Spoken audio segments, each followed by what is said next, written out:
तो स्टार्ट करते हैं प्लेन।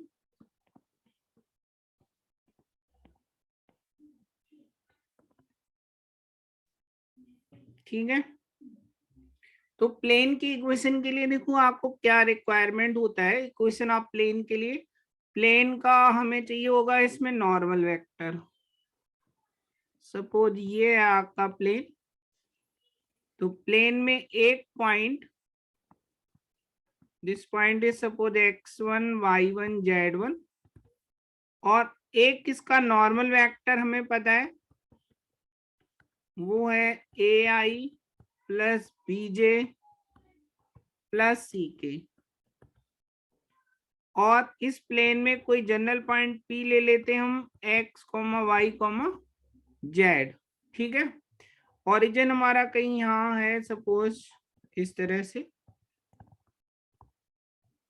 ये कुछ ऐसे है, जैसे मान लो ये है हमारा प्लेन, तो मैं यहीं खड़ा हो जा रहा हूं, तो ये हो गया इसका नॉर्मल। यहाँ एक पॉइंट यहाँ P, और ओरिजिन इधर है, इस तरफ नीचे की तरफ है हमारा, तो वो मैंने दिखाया है। अगर आप प्लेन पे ही खड़े हो जाएंगे तो ये बनेगा व्यू आपका। और ये मान लो हमारा R है, तो जो ये AP वेक्टर होगा आपका, ये वाला वेक्टर AP वेक्टर आएगा आपका R माइनस ए, क्या आएगा R माइनस ए। और ये नॉर्मल वेक्टर है हमारा प्लेन का, इस तरह। यहाँ ये पॉइंट मान लो आपका A है और ये वाला पॉइंट आपका R है, तो ये AP वेक्टर हुआ। और ये नॉर्मल है ही हमारा, तो AP वेक्टर कहीं भी हो, जैसे ये पॉइंट A है, ये P वेक्टर है, तो हमेशा P की डिफरेंट डिफरेंट पोजीशन इस पूरे प्लेन के लिए ये हमेशा परपेंडिकुलर है हमारा। तो AP वेक्टर डॉट n, ये 0 मिलेगा हमेशा आपको, यानी आपका r माइनस ए डॉट n, ये हो गया हमारा वेक्टर इक्वेशन प्लेन की वेक्टर फॉर्म, प्लेन की इक्वेशन वेक्टर फॉर्म में। अब आप देखें यहाँ पर, अगर इसे आप सॉल्व करें, r पॉइंट हो जाएगा आपका xi plus Y J, minus A point होगा x1i y1j z1 K, dot N cap A I plus B J plus C K. तो यहाँ आ जाएगा आपका x minus x1 A vector, dot दे लें अगर आप b into Y minus y1 C Z minus z1 is equal to 0। ये हो गई हमारी प्लेन की equation, equation of the plane. अब इसे आप फर्दर अगर सॉल्व करेंगे, अगर आप इसको फर्दर सॉल्व करेंगे तो क्या मिलेगा,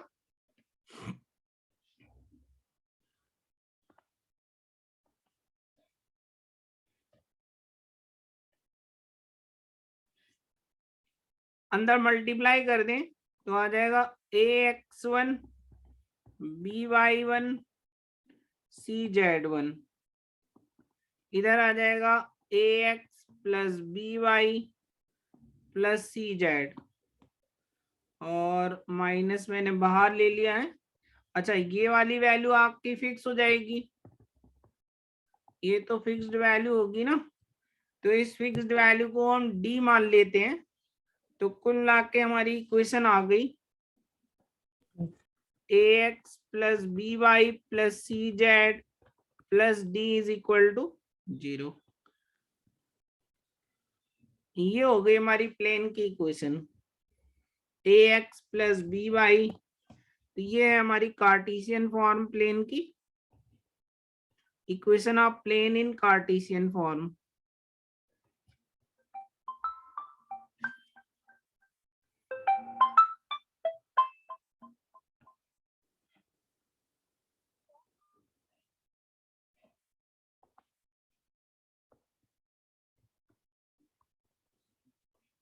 ये है हमारी कार्टेशियन फॉर्म प्लेन की।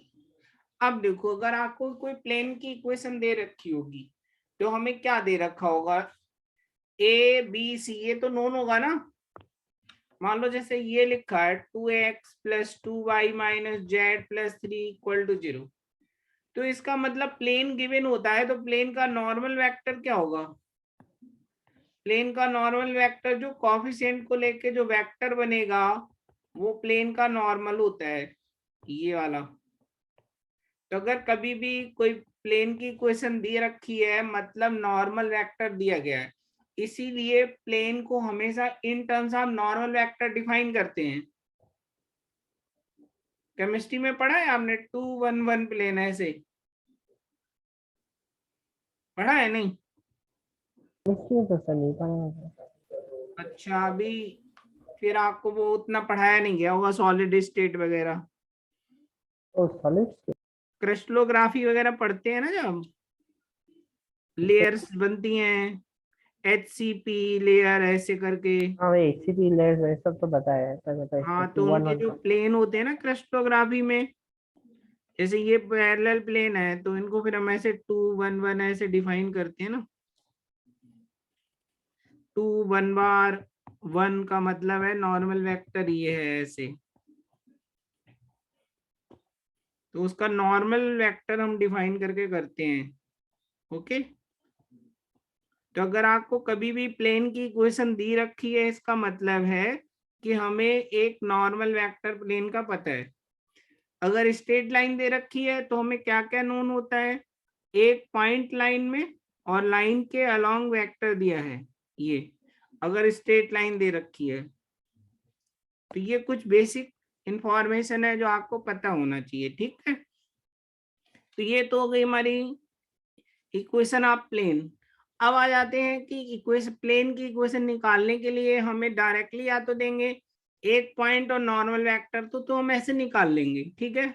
लेकिन ऐसे देते नहीं है, कैसे आपको क्वेश्चंस पूछे जाएंगे, उनमें क्या करना है, तो वो आप सीखते हैं। Equation of plane in different cases,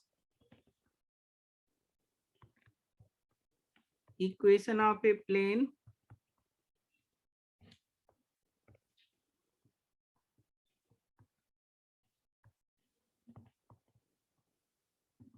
in different cases.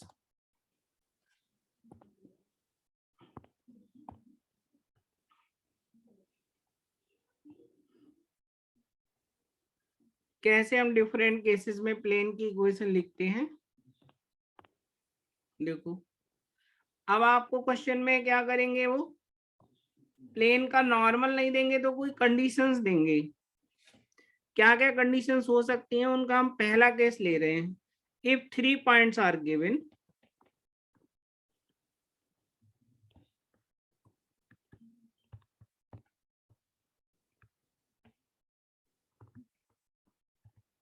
तीन पॉइंट दे रखे हैं प्लेन में, तो हम प्लेन की इक्वेशन कैसे फाइंड करेंगे?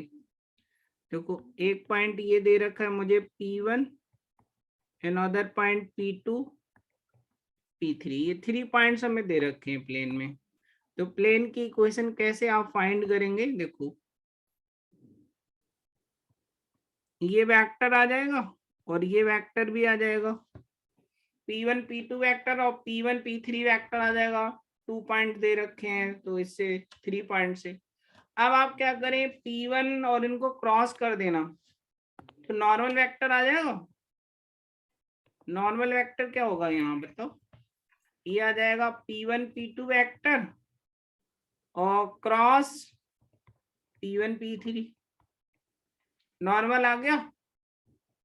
फिर आपकी इक्वेशन कैसे लिखेंगे? R माइनस P1 वेक्टर, इसका पोजीशन वेक्टर, डॉट n बराबर 0, ये हो गई इक्वेशन।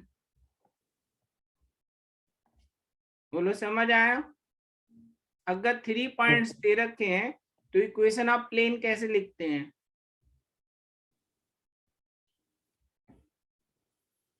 अब दूसरा देखो, हो सकता है आपको कि 2 पॉइंट्स 1 वेक्टर दिया हो, 2 points and 1 vector is given. मान लो मुझे इस प्लेन की इक्वेशन निकालनी है और इस प्लेन में मुझे ऐसे 2 पॉइंट दे रखे हैं और एक वेक्टर दे रखा है इस प्लेन में ऐसे, ये पॉइंट है P1 P2 और ये वेक्टर B दे रखा है, तो इन दोनों से ये वेक्टर आ जाएगा P1 P2 वाला। तो इसका जो नॉर्मल वेक्टर होगा हमारा, वो इन दोनों का क्रॉस प्रोडक्ट नहीं हो जाएगा, P1 P2 vector cross B vector normal ही हो गया। इक्वेशन हो जाएगी R minus P1 dot N is equal to 0। अब आपको क्वेश्चंस में पहचानना पड़ेगा इन तीन में से कौन सा केस है। जैसे मान लो उन्होंने कहा उस प्लेन की इक्वेशन बताओ जिसमें ये लाइन है इस पॉइंट से पास हो रहा है, तो लाइन में पॉइंट है और ये वेक्टर हो जाएगा और इस तरह से, तो वो आपको केस देंगे इस तरह। अब एक और ले लेते हैं कि दो वेक्टर 1 पॉइंट गिवन है, 2 vectors and 1 point is given।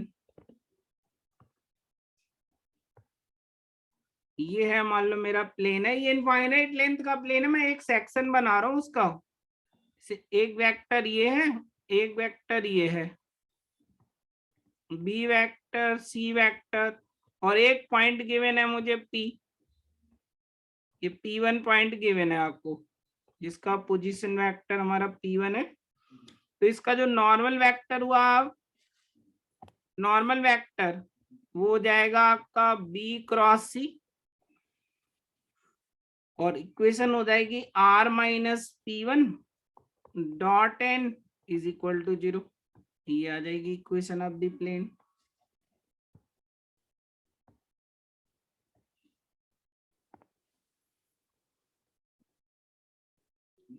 तो इन तीनों केसेस में हमने यहाँ पर देखा कैसे इक्वेशन ऑफ प्लेन लिखी जा रही है।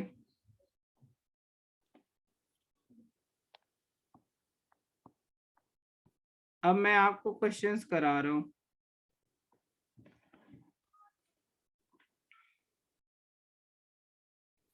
तो मैंने अभी एक डीपीपी भेजी है, आपको भेजी है? Yes sir.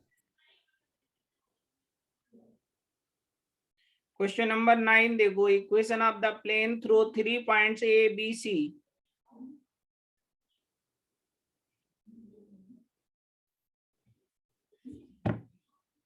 देखिए क्वेश्चन नंबर 9,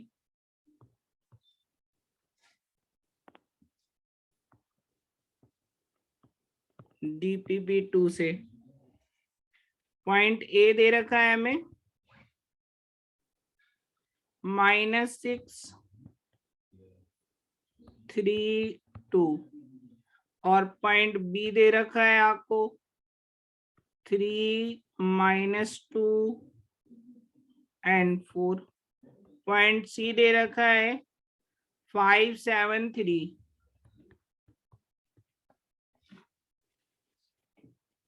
मतलब ये है प्लेन इस तरह से। आप बस ये देखो कैसे क्वेश्चंस को अटेम्प्ट करते हैं, A point B point C point, तो ये A B vector A C vector ये आ जाएंगे। ए को फिक्स कर लो आप, तो we can write A B vector B minus A यानी 9 -2 -3 -5 2, ये आ गया A B vector. A C vector C minus A करेंगे तो 5, ये हो गया 11, 7 -3 4, 3 -2 1 आ गया। तो इसका जो नॉर्मल वेक्टर होगा इस प्लेन का वो हो जाएगा A B cross A C vector, plane का नॉर्मल। तो प्लेन का नॉर्मल वेक्टर लिखें, तो यहाँ 9 और 11 हाइड किया मैंने, तो -5 और -8 -13, माइनस जे का आ जाएगा 9 -22,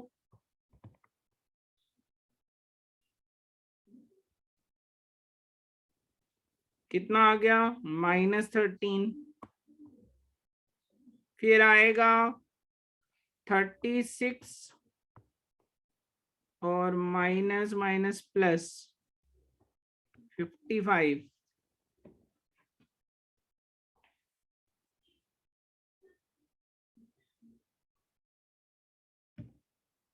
सर जो जे वाला है वो 13 हो जाएगा ना शायद, जे वाला +13। 9 और माइनस जे वाला 9 माइनस ही आएगा ना, तो फिर माइनस साइन भी तो आएगा बाहर, जो आएगा आपका आई जे। ओके,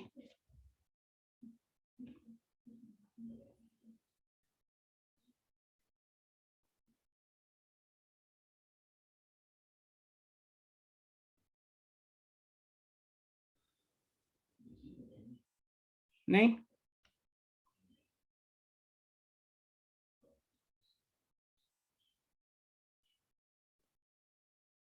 सर -j × 9 - 22 हो जाएगा ना। अच्छा, हाँ तो प्लस हो जाएगा माइनस, हाँ सही सही। अब ये थर्ड कितना आ रहा है 36 प्लस 55,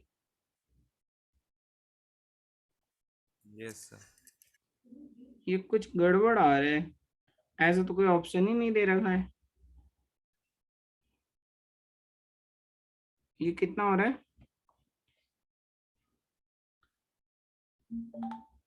91। अगर आप 13 कॉमन ले लेंगे तो -1 1 और 7, यानी जो नॉर्मल वेक्टर हुआ आपका वो हो जाएगा -1 1 और 7, पैरेलल ही तो लेना है, ठीक है। तो इक्वेशन कैसे लिखेंगे, r-a.n, तो r-a ये हो गया आपका -632 और डॉट n -170, तो ये हो गया r dot -i plus j plus 7k, और यहाँ आ गया माइनस, इन दोनों का डॉट ले लें तो -6 - 1 6 हो गया, 3 और 3 यहाँ आ गया, और ये आ गया 14, 23 हो गया ये, है ना। और अगर आप माइनस से मल्टीप्लाई करेंगे तो ये आ जाएगा r i - j - 7k और प्लस 23, वो माइनस दोनों में मल्टीप्लाई हो गया ना, इधर वाले वेक्टर में एडजस्ट कर दिया मैंने। तो ये आ रहा है आपका थर्ड आ रहा है, देखो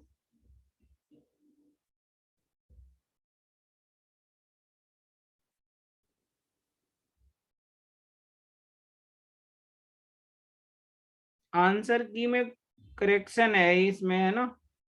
मैं सही करके भेज दूंगा, मुझे लग रहा है मैं करेक्ट करना भूल गया, पिछली वाली ही आंसर की चिपक गई ये, कुछ गड़बड़ लग रहा है आंसर की में।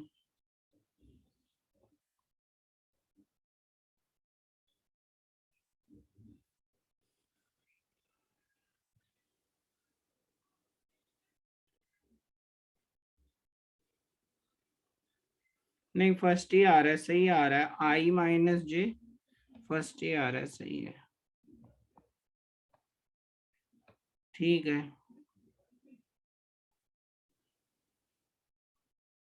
अब आप 10 नंबर देखो, question number 10, equation of the plane passing through the lines.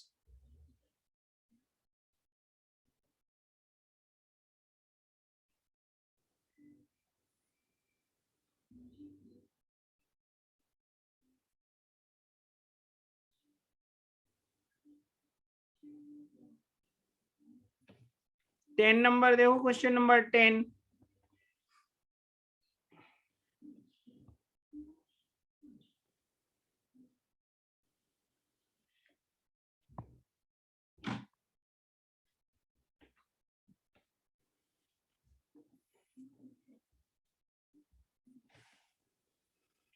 अब आपको यहाँ दो लाइंस दे रखी हैं, ये प्लेन है,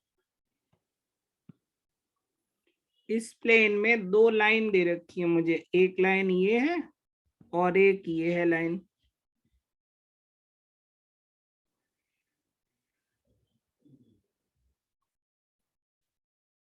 तो इसको हम कौन सा केस मान सकते हैं? लाइन अगर गिवन है सीजन तो क्या क्या दे रखा है, कोई भी एक लाइन, अगर पहली लाइन L1 गिवन है तो लाइन पे एक तो पॉइंट गिवन होता है, तो इस लाइन पे एक पॉइंट हो गया 5 7 -3, और लाइन के अलोंग एक वेक्टर पता होता है हमें। इसी तरह ये तो L1 हो गई और एक लाइन L2 दे रखी है, तो लाइन में एक पॉइंट होता है, इस लाइन 2 पर पॉइंट क्या है 8 4 5, और इस लाइन के अलोंग वेक्टर भी तो दे रखा है आपको B2। तो हम दो वेक्टर 1 पॉइंट का केस ले सकते हैं या 2.1 वेक्टर का भी केस ले सकते हैं। तो अगर मैं B1 क्रॉस B2 कर दूं तो मुझे नॉर्मल नहीं आ जाएगा?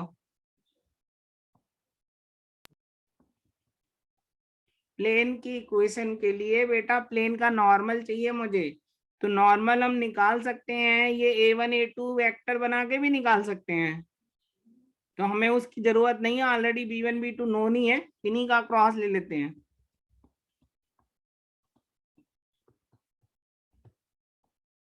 नॉर्मल आ गया, और जब नॉर्मल आ जाएगा इनमें से कोई भी पॉइंट आप फिक्स कर लेना, चाहे फर्स्ट लाइन का पॉइंट चाहे सेकेंड लाइन का, इक्वेशन हो जाएगी आपकी R - 8 4 5 dot n is equal to 0 करो।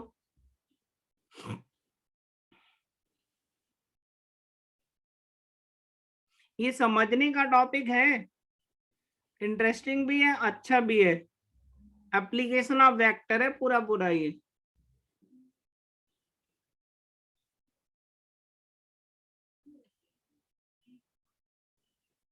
मैं निकालू नॉर्मल वेक्टर, आप निकाल रहे हो? निकाल। चलो करो सॉल्व मेरे साथ। IJK पहली लाइन के अलोंग वेक्टर है 4 4 -5, और दूसरी के अलोंग है 7 1 3 7 1 3, दिया गया I into 12 + 5 -J into 12 + 35 K into 4 -28, यानी 17I 47J और -24K।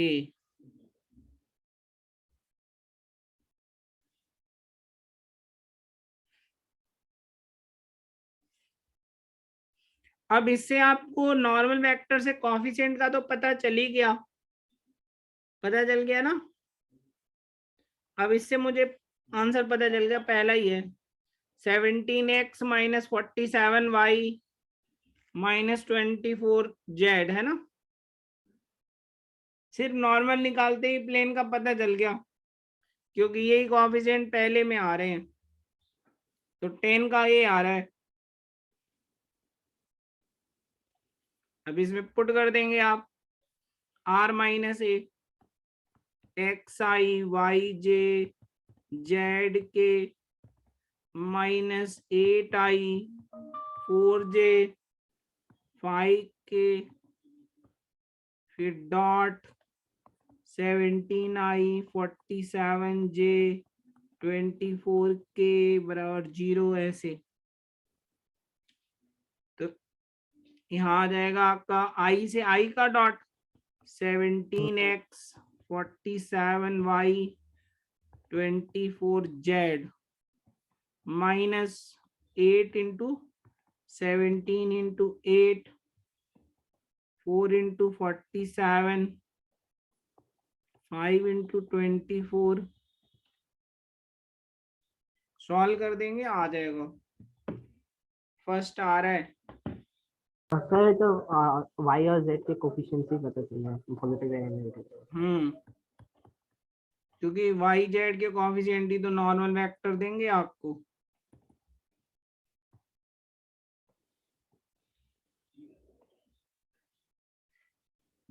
ठीक है, 10 समझ गए अब आप लोग। अब 12 नंबर देखो, क्वेश्चन नंबर 12 क्या दे रखा है? Equation of plane through the points and perpendicular to the plane.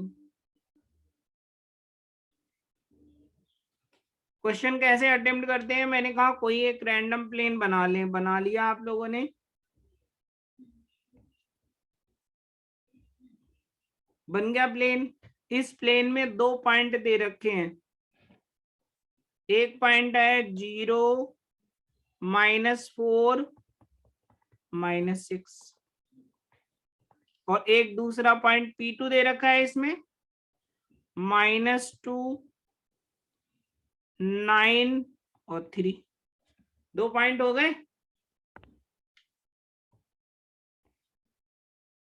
एक और इंफॉर्मेशन दे रखी है, प्लेन के परपेंडिकुलर प्लेन। तो इस प्लेन के परपेंडिकुलर प्लेन बनाना सीखो। इस प्लेन के ये हो गया हमारा परपेंडिकुलर प्लेन।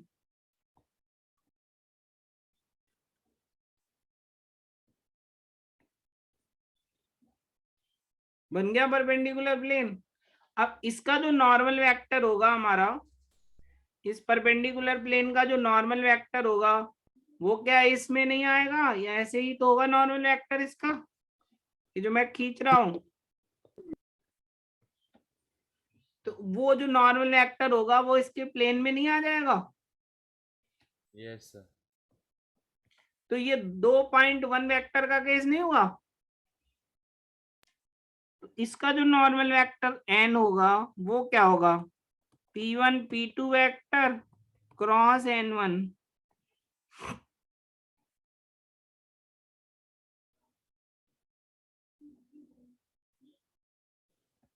यहाँ पर ऐसे दे रखा है, एक प्लेन ये है और एक इसका नॉर्मल प्लेन है। दिख रहा है आपको?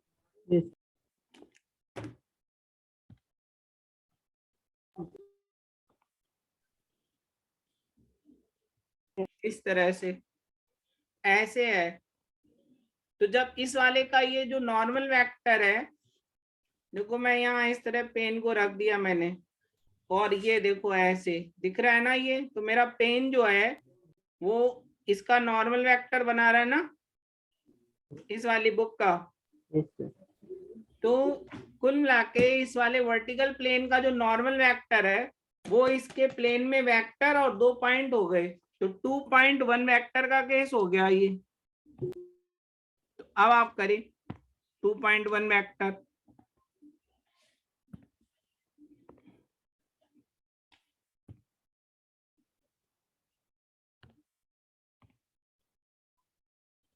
निकालो नॉर्मल वेक्टर।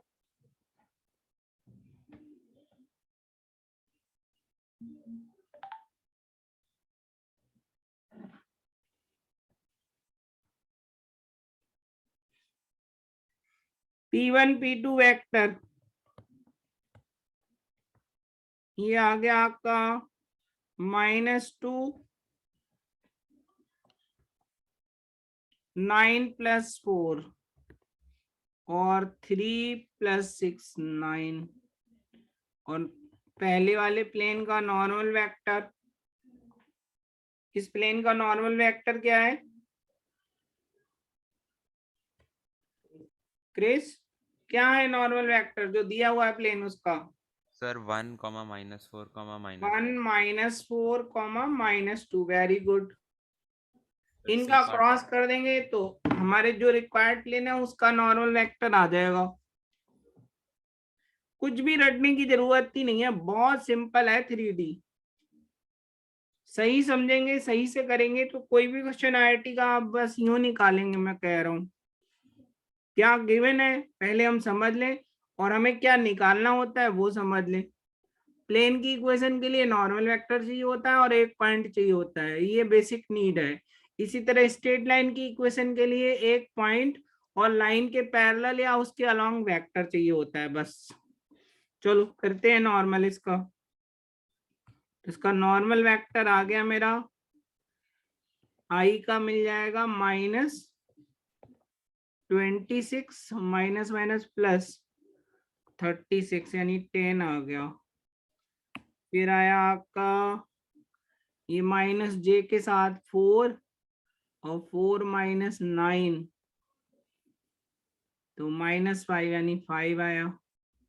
ये हटाएंगे 8 माइनस 13 तो -5 आया। ये 5 बाहर ले लो, तो हमें तो पैरेलल चाहिए ना, तो ये आ गया आपका नॉर्मल वेक्टर 2 2 -1। ठीक है, 2 2 -1।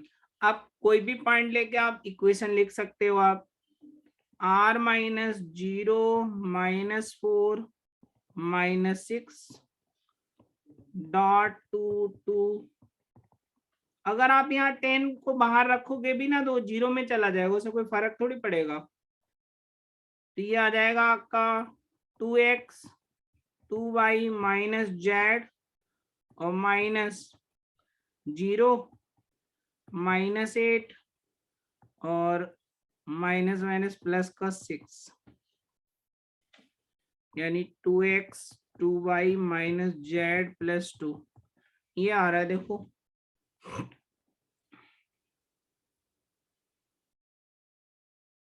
टू एक्स प्लस 2y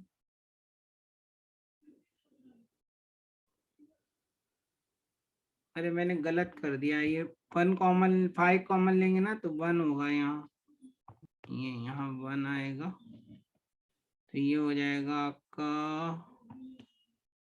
अब ठीक है, ये तो हो गया 0, यहाँ हो जाएगा -4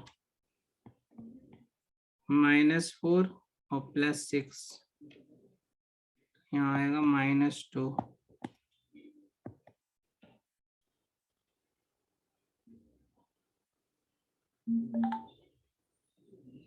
12 का C आ रहा है।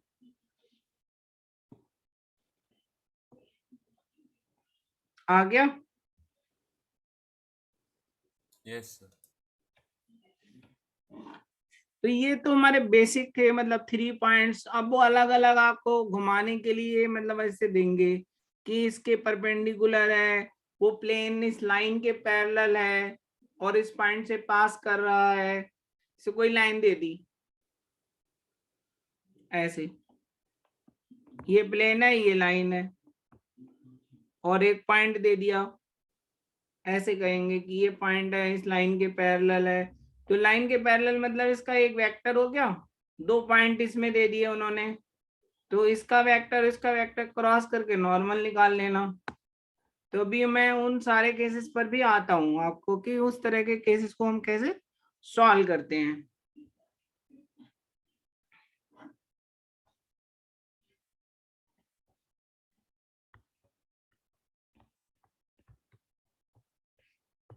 Equation of plane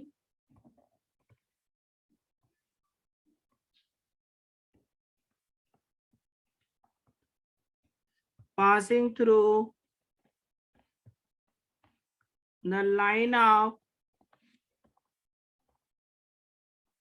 intersection of two planes। अब 2 प्लेन का इंटरसेक्शन एक लाइन आएगी इस तरह से। एक प्लेन ये है हमारा और एक दूसरा प्लेन है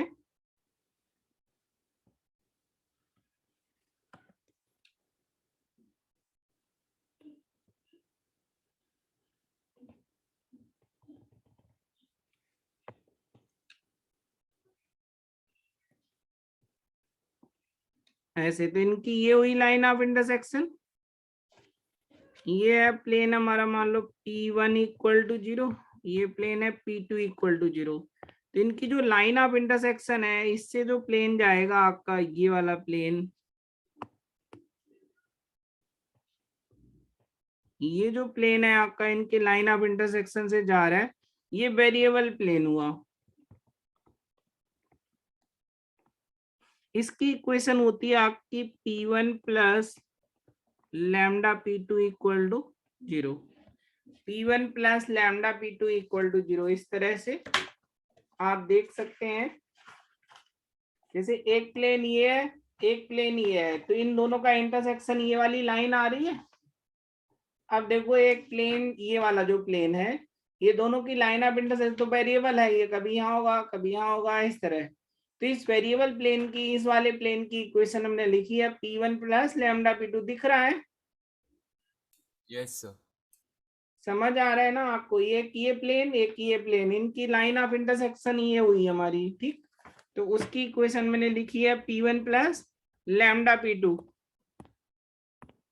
जैसे लाइन में था L1 प्लस लैम्डा L2, तो ये इनफाइनाइट प्लेन होंगे हमारे। अब लैम्डा की वैल्यू हमारी निकालने के लिए कोई ना कोई कंडीशन आपको दे रखी होगी कि ये इस पॉइंट से भी पास हो रहा है, इस टाइप से, तो वो रख देंगे तो लैम्डा निकल आएगा।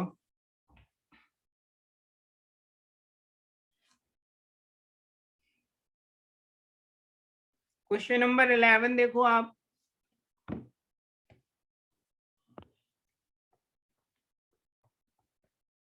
Equation of the plane passing through the intersection of the planes and point 1 1 से पास हो रहा है ये। तो इक्वेशन क्या लिखेंगे हम?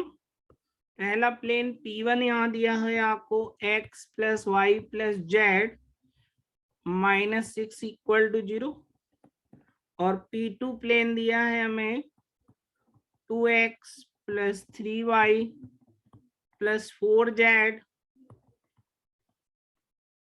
तो वेरिएबल प्लेन जो इनके लाइन ऑफ इंटरसेक्शन से जाएगा, उसकी equation P1 plus lambda P2, और लैम्डा निकालने के लिए 1 1 रख देना आप। करो x प्लस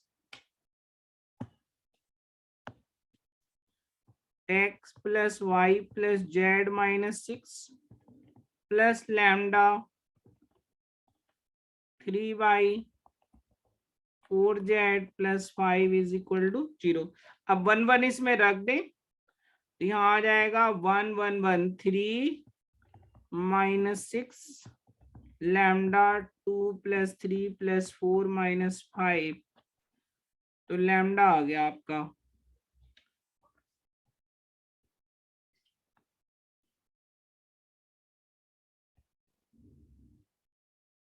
कितना आ गया लैम्डा? 3/4, और ये वापस पुट कर दोगे लैम्डा, तो इक्वेशन आ जाएगी आपकी।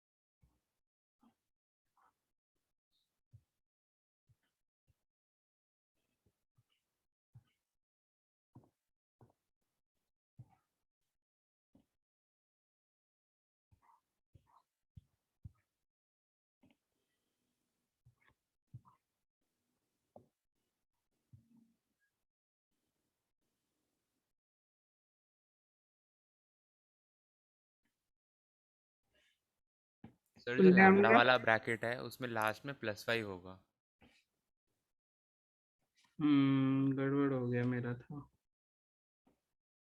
+5, तो लैम्डा आ रहा है फिर हमारा 3/14 ना।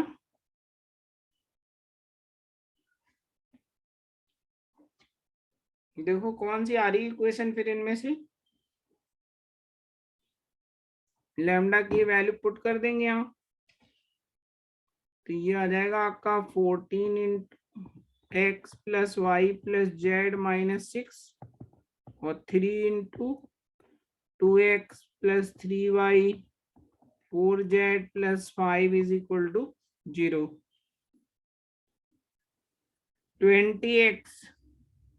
20x ए में मिल रहा है, 11 का ए आ रहा है,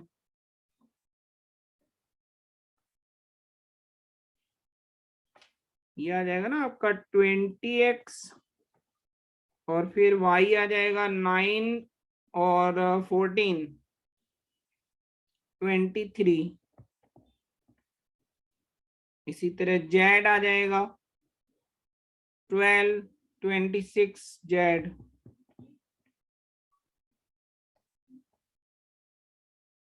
माइनस 69, ये आ गया।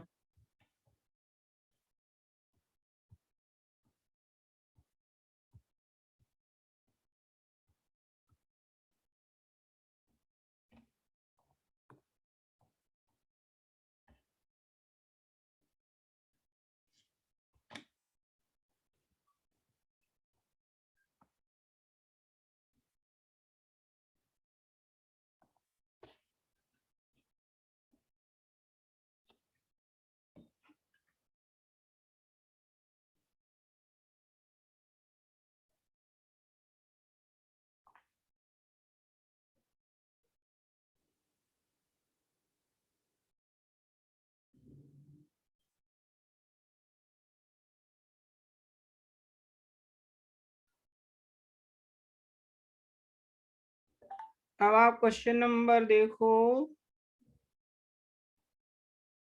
7 number, equation of the plane through the intersection of the planes and parallel to x axis। मिला? क्वेश्चन नंबर है ये है 7।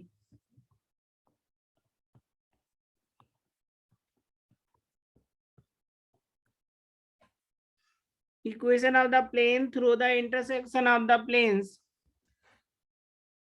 ये हो जाएगा x plus Y plus Z minus 1 plus lambda times p2। तो p2 प्लेन है आपका 2x प्लस 3y और माइनस जेड प्लस 4, ये हो गया। अब ये जो वेरिएबल प्लेन है इसको कह रहे हैं ये एक्स एक्सिस के पैरेलल है, मतलब y और z 0 होगा, यानी ये जो एक्स एक्सिस के अलोंग जो वेक्टर होगा ये एक्स एक्सिस है हमारी, तो एक्स एक्सिस के पैरेलल है, तो इसका जो नॉर्मल वेक्टर होगा और एक्स एक्सिस के अलोंग वेक्टर क्या होगा, इस लाइन के अलोंग वेक्टर बी, ये नहीं होगा? 0 ये 0 तो यहाँ पर एन डॉट बी 0 होगा, होगा? इन्होंने कहा है ना ये कि y है ये z है, एक्स एक्सिस इसके पैरेलल है प्लेन के। तो नॉर्मल वेक्टर क्या है वेरिएबल प्लेन का? 1 प्लस 2 लैम्डा आई, एक्स का कोफिशिएंट, y का कोफिशिएंट 1 प्लस 3 लैम्डा जे 1 माइनस लैम्डा इंटू के, ये हुआ ना नॉर्मल वेक्टर, और वेक्टर बी है आपका आई, एन डॉट बी 0 करेंगे, इससे लैम्डा आ गया मेरा -1/2, फिर लैम्डा हम आप पुट कर देंगे तो इक्वेशन आ जाएगी x plus Y plus Z -1 -1/2 2x 3y यानी 2x minus 2x minus 3y plus z minus 4। तो कितना रह गया आपका minus y plus 3z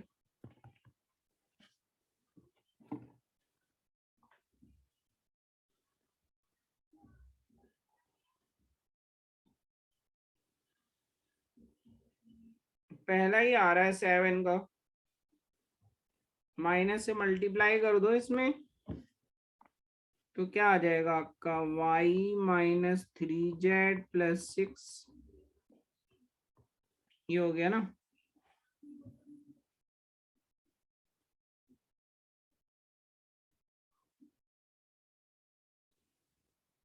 sir मैं सोच रहा था कि मतलब पॉइंट मतलब हमें तो सर कोई एक पॉइंट लेना है ना जो मतलब एक्स एक्सिस के पैरेलल हो, तो फिर सर मैंने सोचा एक्स जैसे एक्सिस कि के पैरेलल पॉइंट क्यों है, एक्स एक्सिस के अलोंग वेक्टर लेना है तो एक्स एक्सिस के अलोंग यूनिट वेक्टर हमें पता है ना आई कैप।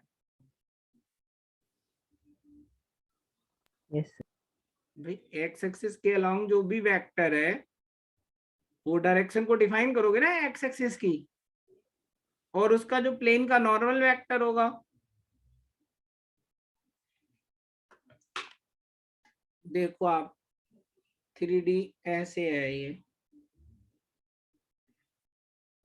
ये समझो आप ऐसे दिख रही है आपको 3D, ये X axis Y axis Z axis. अब प्लेन जो है हमारा, प्लेन कुछ ऐसे है, देख लो आप, मेरी थंब ये पाम है ना, ये ऐसे दिख रही है। यस सर तो ये जो रेड वाली पेन है हमारी, ये वाली प्लेन, अगर आप इसको लाओगे इसको पैरेलल ऐसे तो इसी में आ जाएगी ऐसे। तो देखो आप, अब इसका जो थंब का जो नॉर्मल वेक्टर है, देखो आप ये, और एक्स एक्सिस का जो वेक्टर है हमारा, अगर ऐसे ले लोगे तो एक्स वाई प्लेन के पैरेलल हो जाएगा। हम थोड़ा टिल्ट कर दे रहे हैं ऐसे, देखो आप, तो ये दोनों परपेंडिकुलर नहीं होंगे आपके, वो किया है। ठीक है, प्लेन की इक्वेशन हमने लिखना सिखाया। अब आ जाते हैं, आपको 2D में मैंने रेशियो भी बताया था, कोई भी लाइन सेगमेंट कैसे रेशियो बनाती है आपकी 2D में। अब हम यहाँ 3D में है, तो 3D में देखो आप,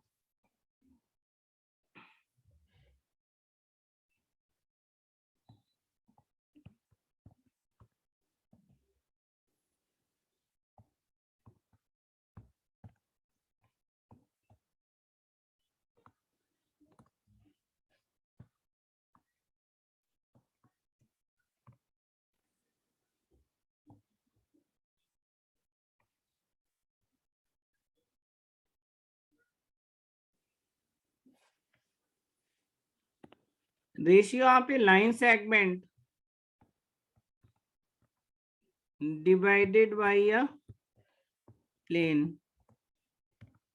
कोई एक प्लेन दे रखा है, वो इस लाइन सेगमेंट को डिवाइड कर रहा है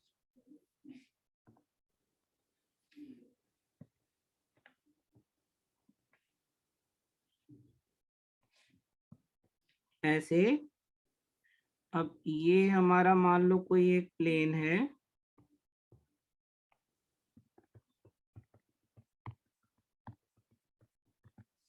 और एक पॉइंट है हमारा P पॉइंट, और ये वाला पॉइंट मान लो Q पॉइंट है, ठीक है, और ये M पॉइंट है, और यहाँ रेशियो है λ/1 का, यानी PM/MQ, वो λ/1 है।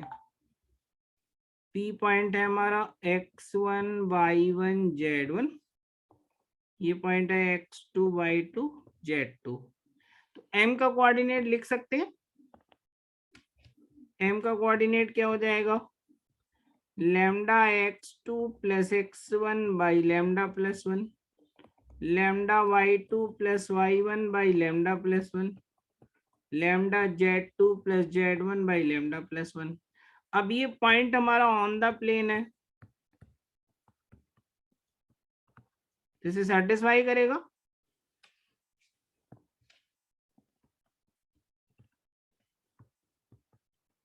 ऑन द प्लेन है ये, रख दें जरा, तो जाएगा a lambda x2 plus x1 by lambda plus 1, b lambda y2 plus y1 by lambda plus 1, c lambda z2 z1 lambda plus 1 plus d equal to 0। अब निकाले जरा,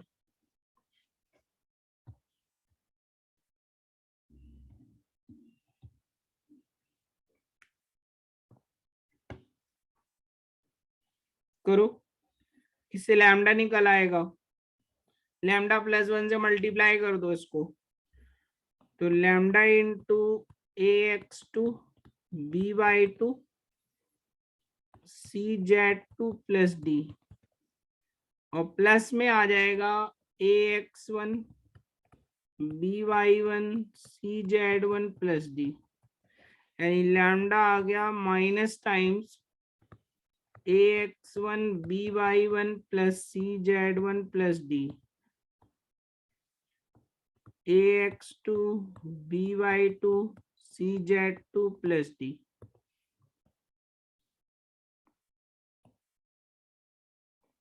अगर लैम्डा पॉजिटिव है तो प्लेन जो है वो इंटरनली डिवाइड करेगा,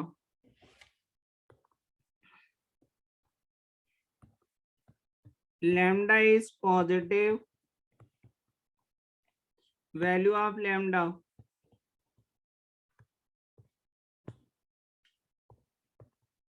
is positive, then plane divides PQ internally, otherwise externally. मतलब निगेटिव है तो एक्सटर्नली डिवाइड करेगा, पॉजिटिव है तो इंटरनली। पर्टिकुलर केसेस में अगर वाई जेड प्लेन है तो लैम्डा क्या आएगा,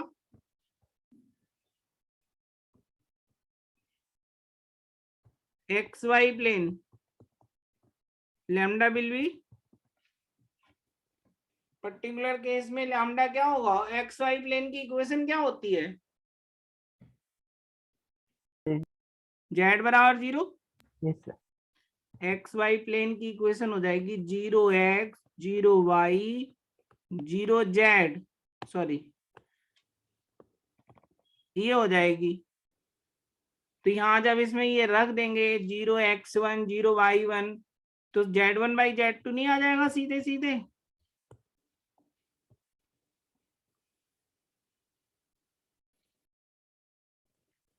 similarly for Y Z plane PQ को क्या रेशियो में डिवाइड करेगा, -x1 बाई x2,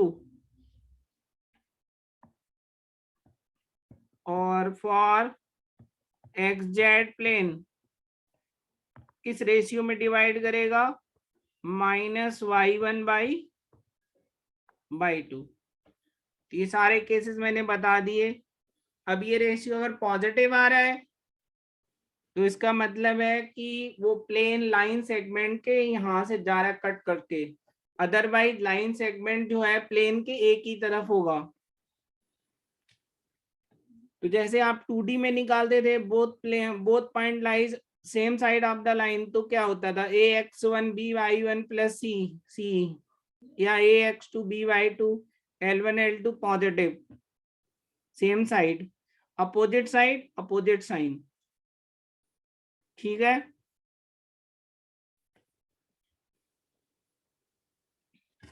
लिख देता हूं मैं, location of 2 points with respect to plane. तो दोनों पॉइंट अगर हमारे सेम साइड है प्लेन के, यहाँ पॉइंट P है, इधर Q है point, same side same sign, PQ lie on the same side of the plane, तो होगा AX1 BY1 CZ1 plus D, AX2 BY2 CZ2 plus D positive, X1 Y1 Z1 X2 Y2 Z2, ये plane है आपका, और opposite side में है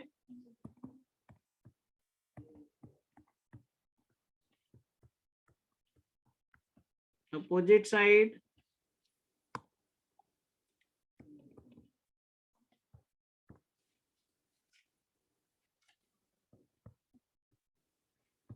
opposite side of the plane है, तो ये निगेटिव हो जाएगा, AX1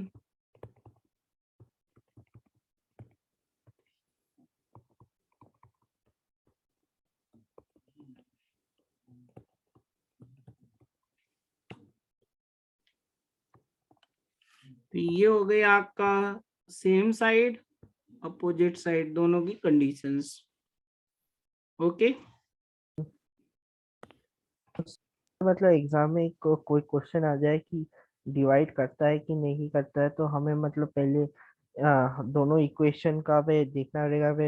अब प्लेन में अब अगर आप रखोगे दोनों तो अपोजिट साइन आ रहा होगा, तो इसका मतलब है फिर वो लैम्डा पॉजिटिव दे देगा आपको। आप देख रहे हो ऊपर, यहाँ ऊपर अभी जो मैंने निकाला है लैम्डा माइनस टाइम्स AX1, तो दोनों अगर ये अपोजिट साइन के होंगे, एक पॉजिटिव एक निगेटिव होगा, तो लैम्डा अपने आप प्लस नहीं हो जाएगा फिर? ओके सर, तो ये एक पॉजिटिव होगा एक निगेटिव होगा, expression AX1 BY1 CZ1 plus D में कोई एक पॉजिटिव एक निगेटिव होगा, तो इसका मतलब प्लेन जो है वो PQ के बीच से कहीं से जा रहा होगा, और रेशियो भी पता चल जाएगा किस रेशियो में ये डिवाइड कर रहा है। बस ध्यान रहे लैम्डा उसकी तरफ होता है जिसका कोऑर्डिनेट ऊपर होता है, जिसका कोऑर्डिनेट ऊपर रखोगे ना लैम्डा उसकी जी तरफ सर। से शुरू करते हैं, ओके, तो ये आप ध्यान रखना। ठीक, अब आ जाते हैं ये 1 पॉइंट की location above the plane below the plane, तो अब रहती है फिर आपकी पॉइंट की क्या रहेगी, परपेंडिकुलर डिस्टेंस आपको निकालने के लिए हो सकती है, तो वो परपेंडिकुलर डिस्टेंस यहाँ पे पॉइंट,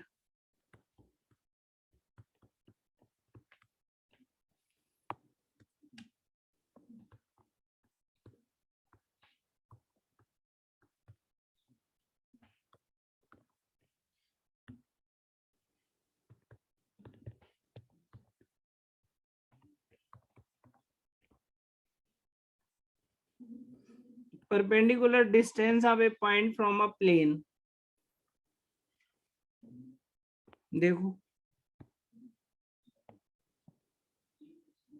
ये हमारा plane AX BY CZ plus D equal to 0, ये हमारा पॉइंट X1 Y1 Z1, यहां से ये डिस्टेंस आ गई हमारी PM, तो PM लेंथ होती है हमारी, XYZ की जगह X1 Y1 रख देना, AX1 BY1 CZ1 plus D under root A² B² C², ये तो फॉर्मूला हो गया।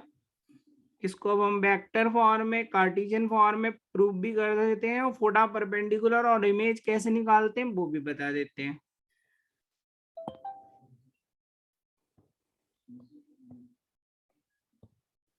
देखो प्रूफ देख लो इसका,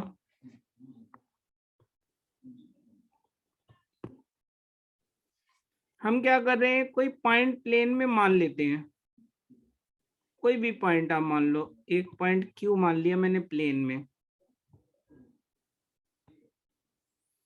तो ये हुआ आपका नॉर्मल वेक्टर, और इससे हम ये वेक्टर लिख सकते हैं क्यू पी वेक्टर, नहीं?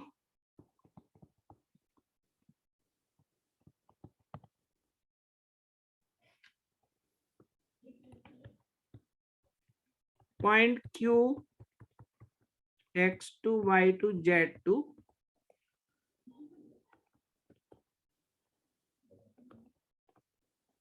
यानी ax2 by2, ठीक है? तो क्यू पी वेक्टर आ जाएगा अपना कितना, x1 minus x2i, y1 minus y2j, z1 minus z2k। आ गया क्यू पी वेक्टर? बोलो। अगर ये एंगल यहाँ थीटा है तो पीएम क्या क्यू पी कॉस थीटा नहीं है?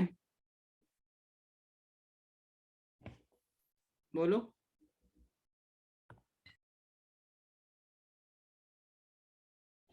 पीएम जो लेंथ हो जाएगी आपकी, वो हो जाएगी क्यू पी कॉस थीटा। तो इसको मैं लिख सकता हूँ Q P vector dot N mod N. Horizontal projection ही तो है, ये नॉर्मल के अलाउंग नहीं। ये तो कितना आएगा? दो तो प्रोजेक्शन, ये आ जाएगा a x1 minus x2, b y1 minus y, c z1 minus z2 mod N.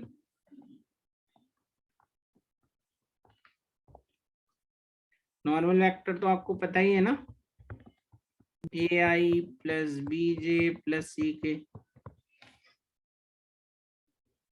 तो ये आ गया आपका कितना, A X one B Y one C Z one minus A X two B Y two C Z two, वो equation 1 से minus D हो जाएगा। A X two B Y two C Z to.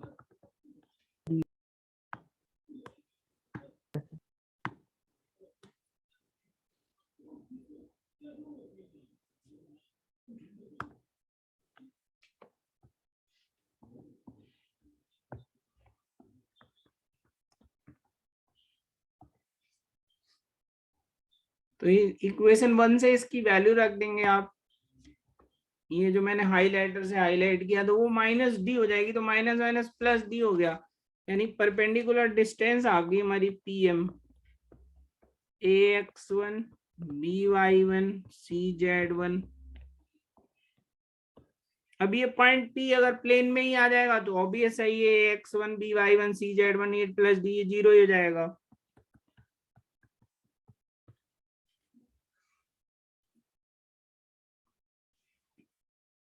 समझ गए?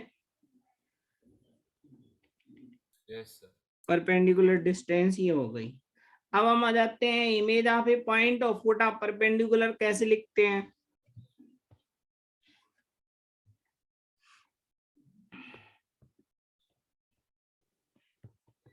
Image of a point with respect to plane. Line से भी image लेना सिखाया था और प्लेन से भी आज सिखा रहा हूं, तो दोनों को मिक्सअप मत कर देना बस।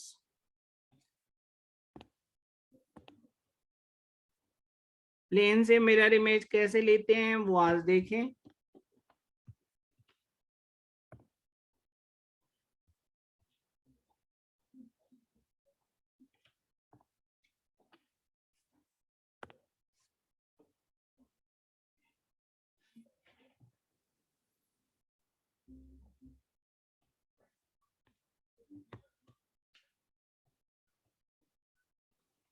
ये तो हमने बनाया प्लेन, ठीक है। अब एक पॉइंट लिया मैंने P X one Y one Z one, तो ये m पॉइंट हुआ, और जितने डिस्टेंस ऑब्जेक्ट है उतने डिस्टेंस पीछे, तो ये मैं डॉटेड बनाया, इधर ये q हो गया इसका इमेज ऐसे, ठीक है।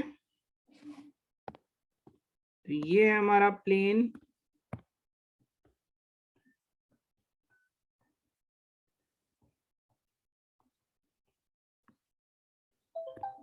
जिससे हमने इसका इमेज लिया। Q पॉइंट है सपोज हमारा x2 y2 z2, ये प्लेन है ax by cz, और ये पॉइंट m पॉइंट हुआ, मिड पॉइंट जो फोटा परपेंडिकुलर भी है। तो यहाँ देखिए क्या कॉन्सेप्ट हम यूज करेंगे, यहाँ हम पी क्यू लाइन की इक्वेशन लिख लेंगे। कैसे लिख लेंगे equation of the line P Q? क्योंकि इसका जो नॉर्मल वेक्टर है वो पी क्यू वेक्टर और उसका नॉर्मल वेक्टर दोनों पैरेलल नहीं होंगे। नॉर्मल वेक्टर ये हुआ। आप चाहे तो ये लाइन लिख सकते हैं P Q. P Q line की इक्वेशन होगी हमारी x minus X one by parallel vector y minus Y one by parallel vector z minus Z one by parallel vector, नहीं इक्वेशन ऑफ पी क्यू।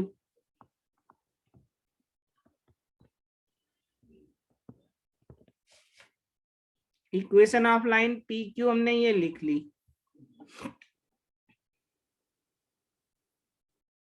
ठीक, तो इस line में कोई भी पॉइंट पैरामेट्रिक फॉर्म में लिखा जा सकता है,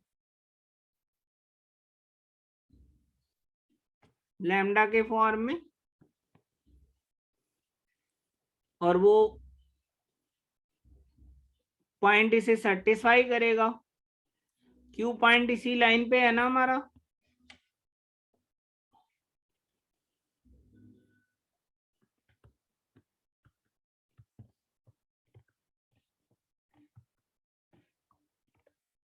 तो यहां लिखेंगे हम x2 minus X one by A, y2 minus Y one by B, z2 minus Z one by C बराबर लैम्डा होगा।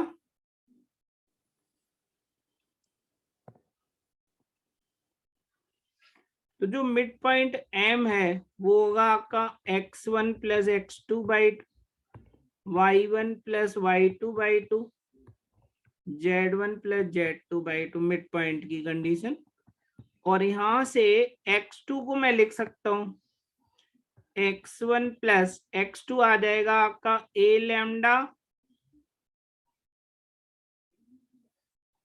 Lambda plus x1, y1 y2 को लिख सकते हैं आप b लैम्डा प्लस y1, और z1 z2 को लिख सकते हो आप c लैम्डा। तो जो m पॉइंट है वो प्लेन को सेटिस्फाई करेगा।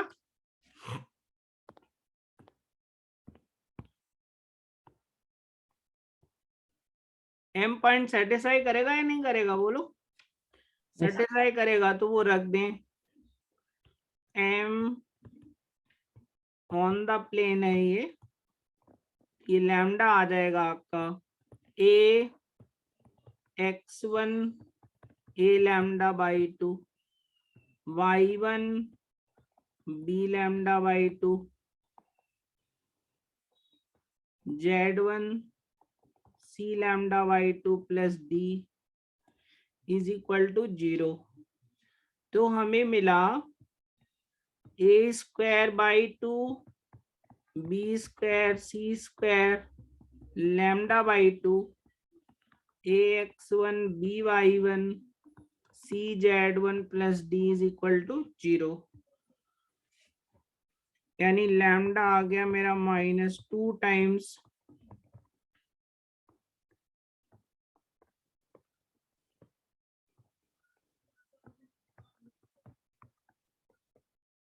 तो कुछ 2D में जैसे हम लोग इमेज ऑफ ए पॉइंट कर रहे थे 2 डायमेंशनल में, वैसा ही तो यहाँ रिलेशन मिल रहा है। 2D में इमेज ऑफ ए पॉइंट किया है आपने? नहीं। Yes sir.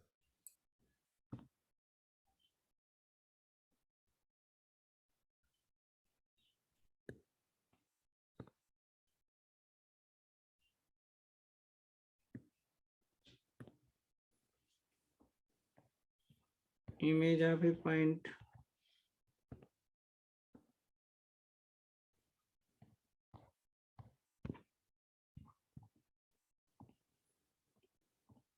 रुको इसमें होगा।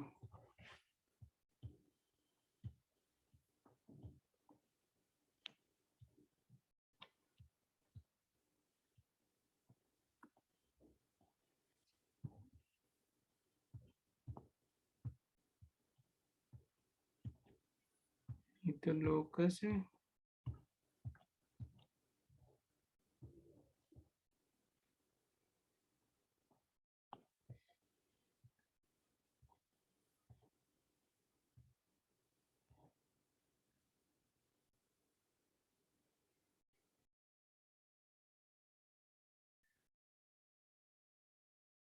ये देखो, image of a point in 2D,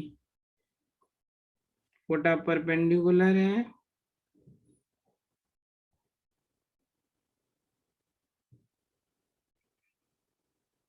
ये देखो आपका 2D का सेम मेथड है। Image of a point with respect to a line दिखा, तो यहाँ इस लाइन का स्लोप, इसका स्लोप -1 किया, फिर यहाँ लैम्डा सॉल्व करके निकाला, तो ये इस तरह का आ रहा है relation, x2 - x1 by A equal to y2 - y1 by B -2 times. दिख रहा है? तो वही सेम यहाँ 3D में एक कोऑर्डिनेट और बढ़ जाएगा। सृजन आपने तो ये वाली क्लास की थी शायद, ये सर मैंने की। ये इमेज वाला जब कराया था मैंने, कल परसों ही तो पढ़ाया था ये।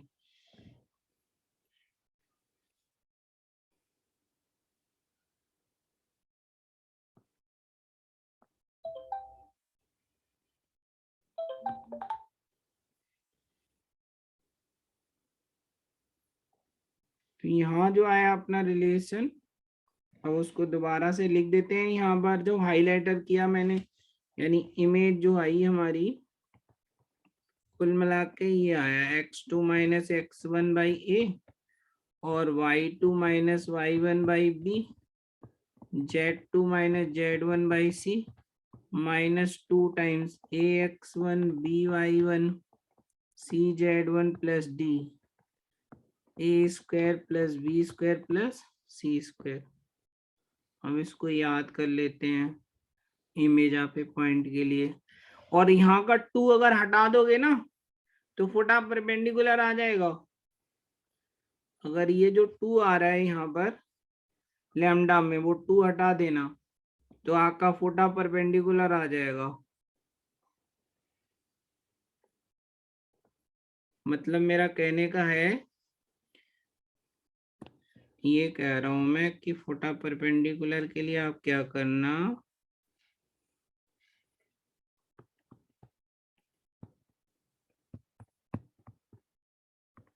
फुटा परपेंडिकुलर, उसके लिए अगर ऐसे आएगा x2 - x1 by A, y2 - y1 by B, z2 - z1 by C, इधर का 2 हटा देना, ax1 by1, क्योंकि लेंथ कम हो जाएगी ना इसमें पैरामेट्रिक फॉर्म में, लैम्डा आधा रह जाएगा इसमें, मतलब ऐसे हुआ। ये है हमारा प्लेन, ये है हमारा प्लेन, ठीक है। अब इसमें जब पॉइंट हम लेंगे, यहाँ पर P पॉइंट लिया आपने, तो ये जो m पॉइंट हुआ और ये इधर आएगा q पॉइंट, तो इसके लिए लैम्डा पी क्यू के लिए डबल हो जाएगा। तो अगर इसका कोऑर्डिनेट x2/2 z2 है और ये x1 y1 z1 है, p को मैंने रेफरेंस लिया है, तो r डिस्टेंस पे जैसे पॉइंट लेते थे ना पैरामेट्रिक फॉर्म में, तो पी क्यू के लिए अगर 1 यूनिट है पीएम के लिए, तो वो पी क्यू के लिए 2 यूनिट डिस्टेंस पे पॉइंट कैसे निकालते हैं पैरामीटर में, तो लैम्डा 2 हो जाएगा ऐसे। 2D में याद है x minus x1 upon cos theta बराबर y minus y1 upon sine theta equal to r लेते थे फॉरवर्ड डायरेक्शन में, 2 यूनिट है तो 2 रख दिया, 2 यूनिट डिस्टेंस पे पॉइंट आ जाएगा, 3 यूनिट पे आ जाएगा ऐसे। तो वो लेंथ कम ज्यादा हो रही है इसलिए आधा रह गया वो लैम्डा। तो फुटा परपेंडिकुलर के लिए मुझे प्रूव करना है फिर से या इसी से चल जाएगा? इसी से हो जो फिगर बना दिया वही काफी। हाँ, आप क्या करेंगे इसमें, जैसे अभी वो वाला प्रूव किया वैसे ही ये भी हो जाएगा। x2/2 z2 on the curve है, प्लेन पे है तो सेटिस्फाई करेगा। फिर x2 वो a lambda, x1 plus a lambda, y1 plus b lambda वो रखेंगे x2 की वैल्यू, और फिर वहां से लैम्डा में ये वाली वैल्यू आ जाएगी minus x1 minus plus B y1 plus C. Okay, तो ये हो गया हमारा फोटा परपेंडिकुलर का।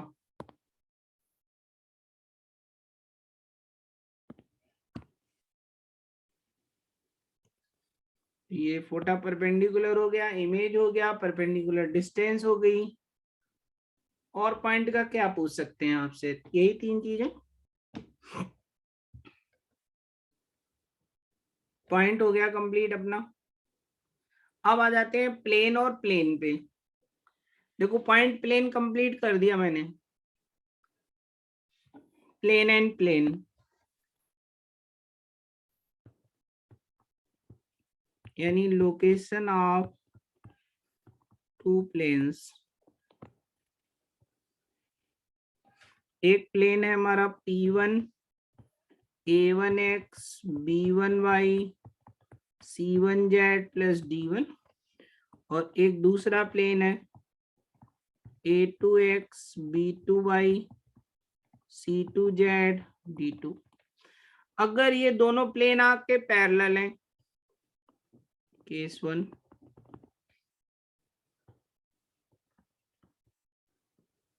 कंडीशन फॉर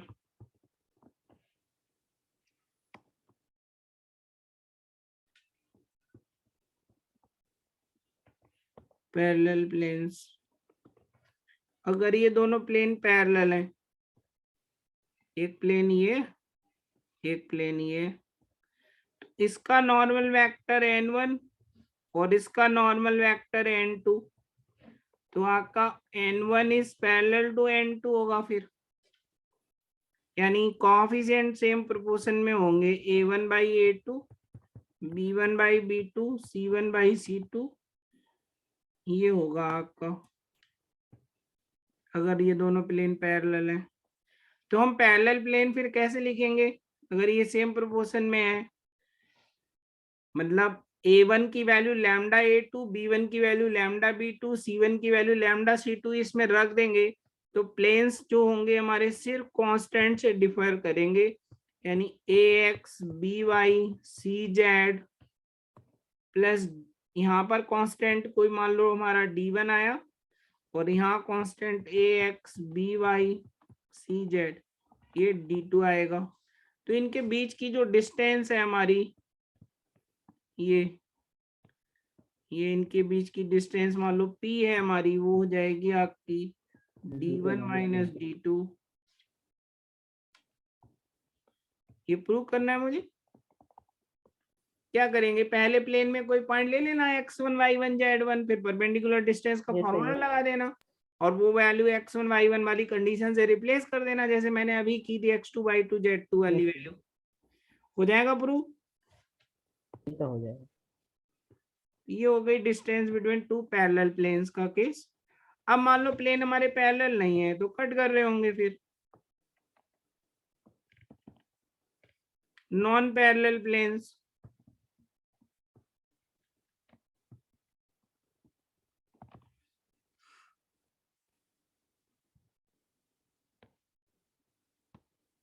तो नॉन पैरेलल अगर प्लेन्स हैं हमारे तब क्या होगा? तो हो सकता है उनका इस तरह ये है इंटरसेक्टिंग। तो एक तो आपका फैमिली ऑफ प्लेन्स जो अभी मैंने लिखना बता ही दिया आपको, ये जो वेरिएबल प्लेन है फैमिली ऑफ प्लेन्स हो जाएगा P1 प्लस लैम्डा P2 जो उनके लाइन ऑफ इंटरसेक्शन से जाएंगी ए। दूसरा, इनका एंगल ऑफ इंटरसेक्शन हो सकता है या लाइन ऑफ इंटरसेक्शन निकालने के लिए हो सकता है आपसे एंगल ऑफ इंटरसेक्शन।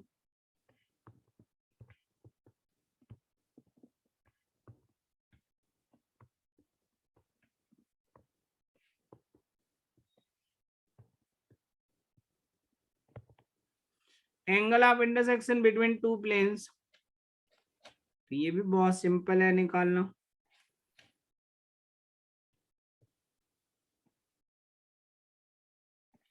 एक तो ये है प्लेन हमारा और एक दूसरा प्लेन है जो इसको कट कर रहा है।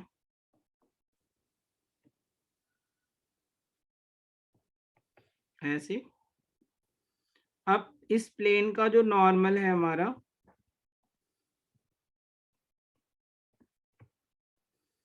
इस प्लेन का जो नॉर्मल आया मेरा, सपोज ये इस प्लेन का नॉर्मल है और इस वाले प्लेन का नॉर्मल ये है N1, ये है N2। ये प्लेन है P2 बराबर 0, ये है P1 बराबर 0। ये एंगल अगर थीटा हुआ, ये 90, ये 90, तो ये एंगल कितना होगा? Pi minus theta. इसको मैं O A B C ऐसे बना रहा हूं।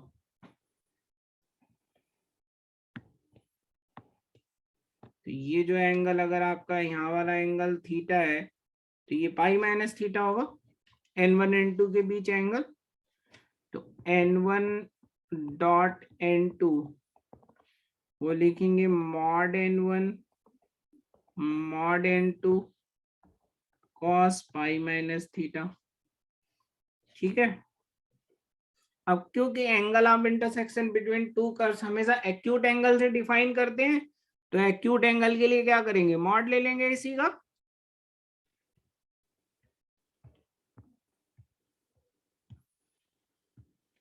एंगल ऑफ इंटरसेक्शन किससे डिफाइन करते हैं? एक्यूट एंगल से।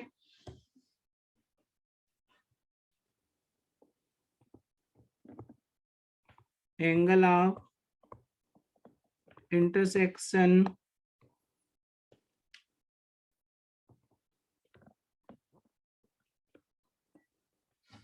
between two curves is defined by an acute angle. तो for acute angle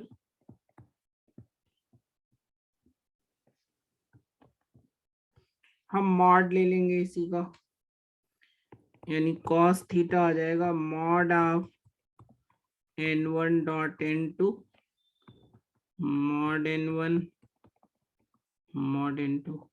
वो माइनस मैंने उसी में एडजस्ट कर दिया, वो cos पाई माइनस थीटा जो आएगा ना।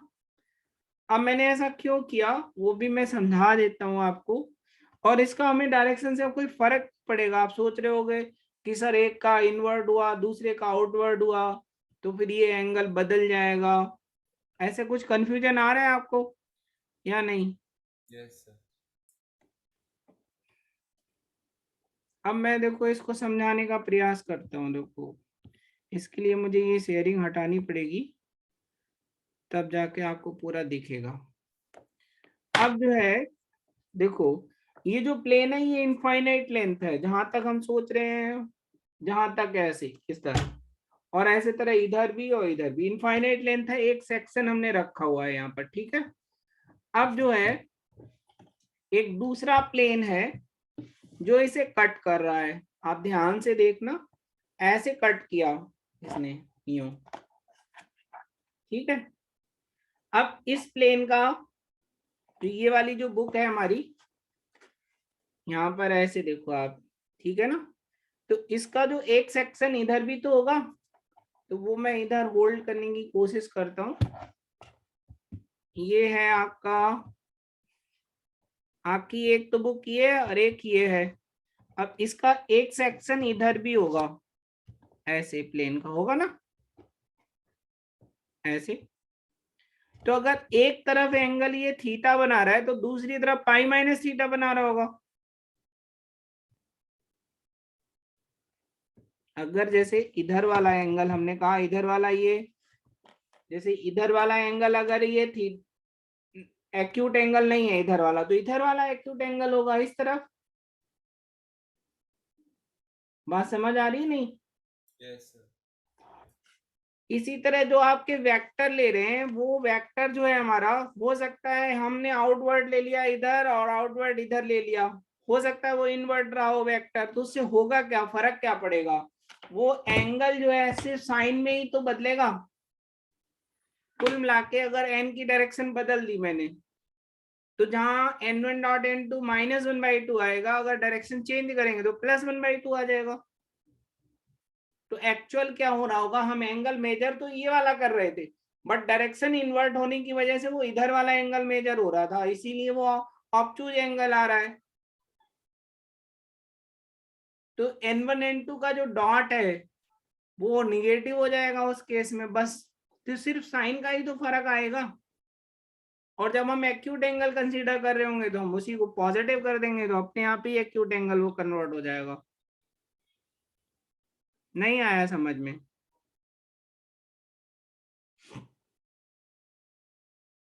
एक बार मैं फिर से कोशिश कर रहा हूं, देखो आप, ये जैसे कॉपी है हमारी, दिख रही है। तो एक प्लेन, ये पूरा पूरा प्लेन है, नीचे वाली बुक एक प्लेन है, ठीक है। तो ये जो एंगल आपको इधर नजर आ रहा है, ये वाला एंगल दिख रहा है, इधर वाला एंगल, मैंने इधर वाला जो एंगल है आपका वो ऑब्टूज एंगल है, और ये वाला एक्यूट एंगल है, ठीक। अब हमें तो angle of intersection acute angle निकालना है। तो हमारा होगा क्या, एक्चुअली ये वेक्टर इधर, ये वेक्टर इधर वाला जो मैंने उठाया, रैंडम उठाया होगा, तो हमें डायरेक्शन पता नहीं है, n1 की डायरेक्शन इधर ही होना चाहिए और उसकी अपवर्ड ही होना चाहिए। डायरेक्शन में अगर चेंज होगा तो ये एंगल इधर वाला ना आके वो इधर वाला एंगल हो जाएगा ना। अगर दोनों वेक्टर की हेड हेड और टेल टेल नहीं मिलेंगी, तो सोचो जरा कौन सा फिर वेक्टर आएगा, वो कौन सा एंगल निकलेगा?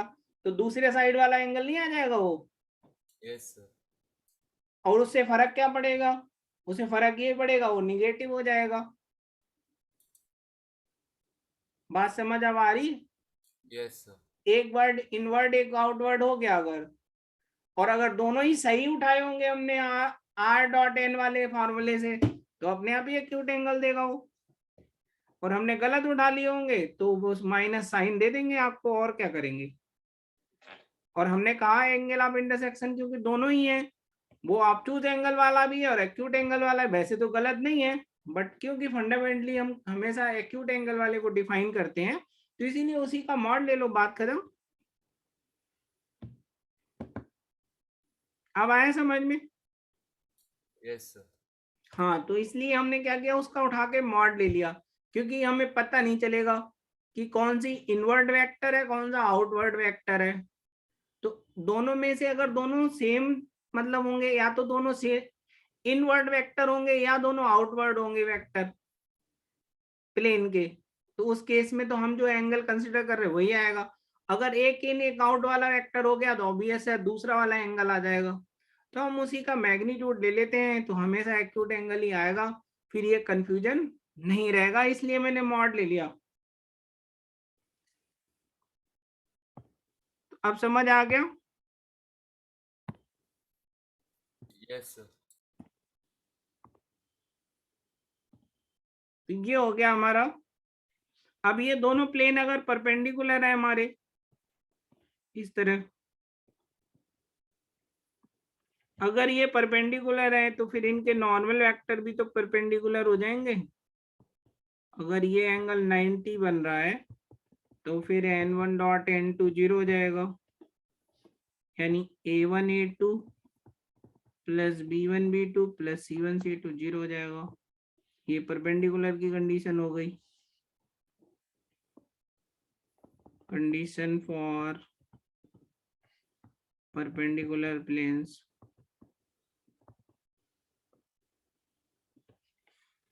ठीक है, पैरेलल प्लेन की कंडीशन मैंने बताई दी, थीटा आपको बता ही दिया, दो प्लेन के बीच एंगल बता दिया, इमेज बता दिया, लाइन ऑफ इंटरसेक्शन वो सब कुछ बता दिया मैंने। अब आ जाते हैं लाइन ऑफ प्लेन पर। क्लास तो नहीं है अभी कहीं?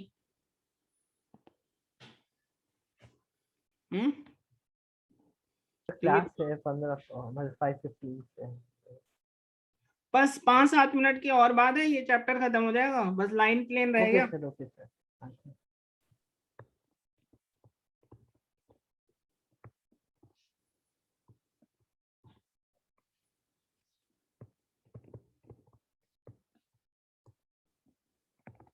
Location of a line with respect to a plane, ये बस एक पार्ट रह गया था। लाइन एल हमने ली है x minus x1 by L, y minus y1 by M. अब एल ए मैंने यहाँ डायरेक्शन कोसाइन नहीं लिए मैंने, वो डायरेक्शन कोसाइन होंगे अगर L square M square N square 1 हो रहा होगा तब। ये जनरल सिंबल लिए मैंने, ठीक है। और प्लेन ले रहा हूं मैं A X B Y C Z, मान लो ये प्लेन है, ठीक। पहला case, case 1, if line is parallel to the plane,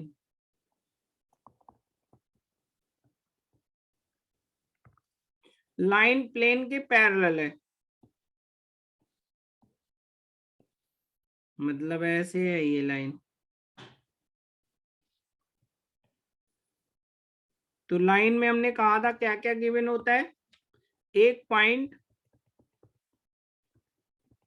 और लाइन के parallel vector,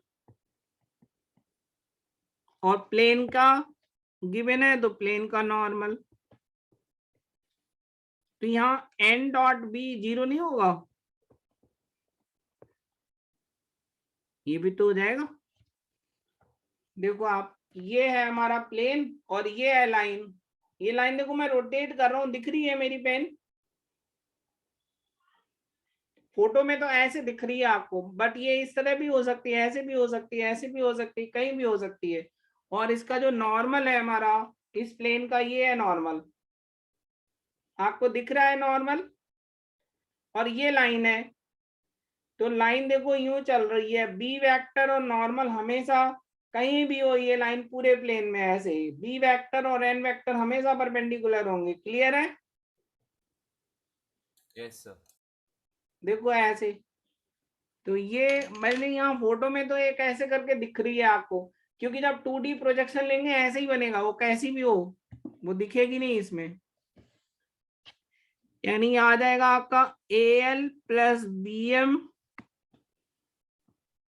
plus CN equal to 0। Okay, और क्या हो सकता है, लाइन की यहां से परपेंडिकुलर डिस्टेंस आपसे पूछ सकते हैं, लाइन प्लेन से कितनी दूर है।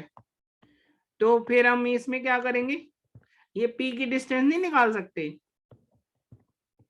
डिस्टेंस लाइन और प्लेन की,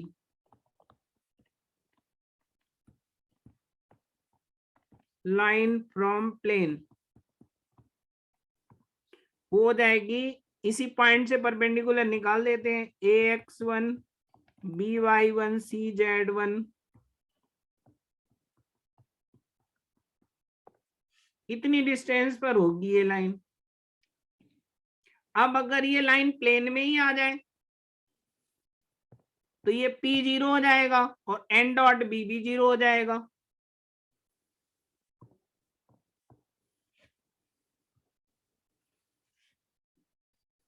case 2, if line in the plane है तब क्या होगा, ये आ गई लाइन, तो लाइन का पॉइंट और इसका पैरेलल वेक्टर, अब आपका ax1 by1 cz1 plus d0 होगा और साथ में al bm cn ये भी 0 होगा। ये पॉइंट अब सेटिस्फाई कर जाएगा, या ये कहेंगे जो परपेंडिकुलर डिस्टेंस थी वो 0 हो जाएगी। अब लाइन प्लेन के अगर पैरेलल नहीं है ना ही प्लेन के अंदर है तो फिर लाइन इंटरसेक्ट करेगी प्लेन को, और लाइन अगर प्लेन को कट कर रही है, ये है हमारी लाइन ऐसे, ये हमारा प्लेन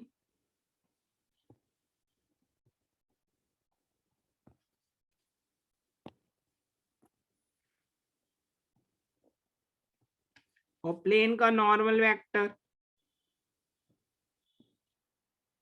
ये है आपके प्लेन का नॉर्मल वेक्टर एन, और लाइन के अलोंग वेक्टर बी है। अगर ये एंगल थीटा है तो ये वाला एंगल कितना होगा, alpha, 90 minus theta.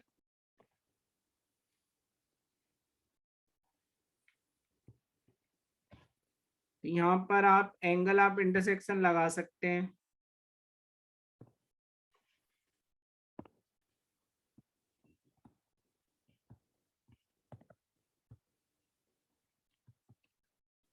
Angle of intersection आ जाएगा N dot B mod N mod B cos 90 minus theta sine theta आ जाएगा आपका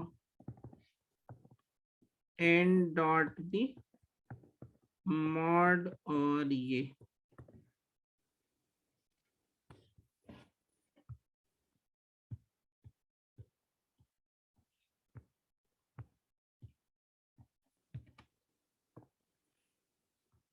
और पॉइंट ऑफ इंटरसेक्शन के लिए क्या करेंगे, यानी साइन थीटा हो गया हमारा एन डॉट बी मतलब A L B M C N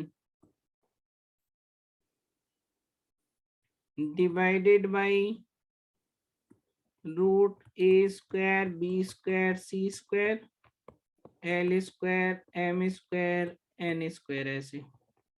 ये तो हो गया sine theta. For point of intersection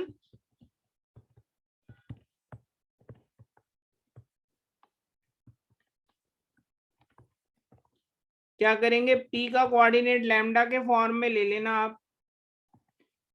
point P को लाइन पे हम ऐसे लिख सकते हैं x1 plus L lambda y1 plus M lambda z1 plus N lambda, और फॉर लैम्डा ये पॉइंट आप प्लेन में पुट कर देना, इसको रखो।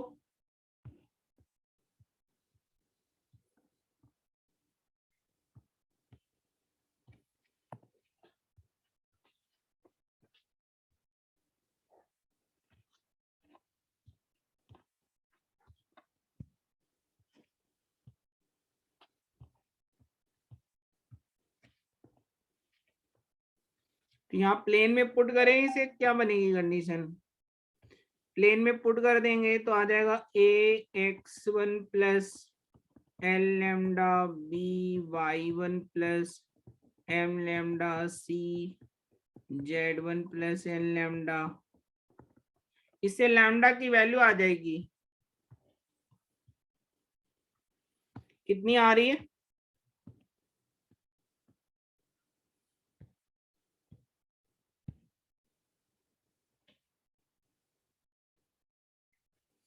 लैम्डा निकल आया,